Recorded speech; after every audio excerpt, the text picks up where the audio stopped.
New information on the undocumented immigrant acquitted in the killing of Kate Steinle. Jose Garcia Cervante is due back in court just minutes from now. A judge will be handing down a sentence for illegal possession of a firearm, the only charge he was convicted of. Let's bring in Jonas Filbor, former prosecutor and criminal defense attorney, and Brian Claypool, former prosecutor and defense attorney. John, I'll start with you. Isn't the defense asking for a new trial on that charge? The defense is asking for a new trial, and that is a complete waste of time and taxpayer money for this reason, and this is a horrible reason.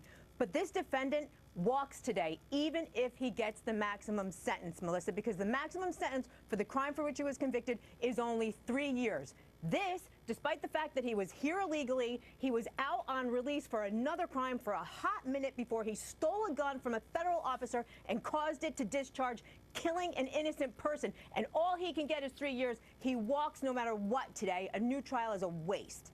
Brian, I mean, if he walks today, what outrage does that cause? I mean, in San Francisco, I guess they've become a sanctuary city and a sanctuary state. But elsewhere, it's going to cause a lot of outrage. Yeah, absolutely, Melissa. I agree with you.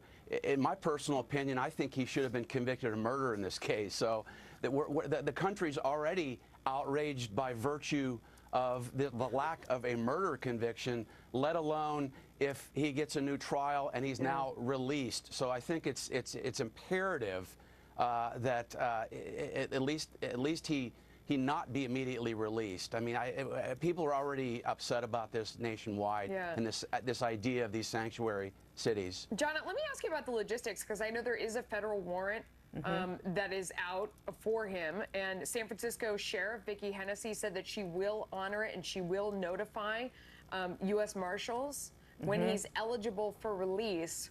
What do you think happens with that?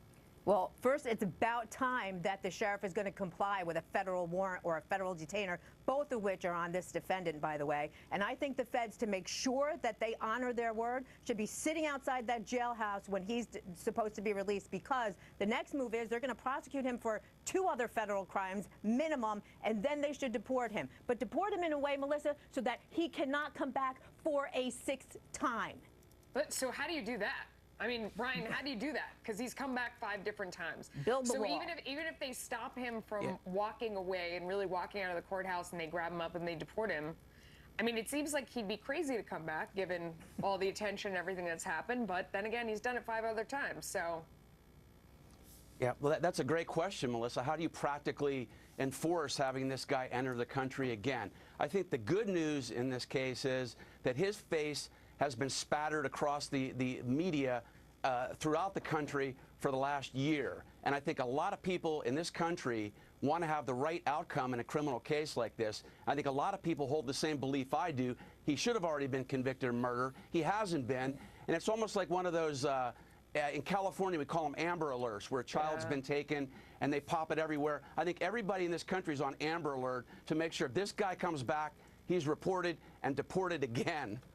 I bet we see his face again after this. It's just a hunch. All right. Thanks to both of you. Happy Friday, at least. Happy Friday. It is Friday.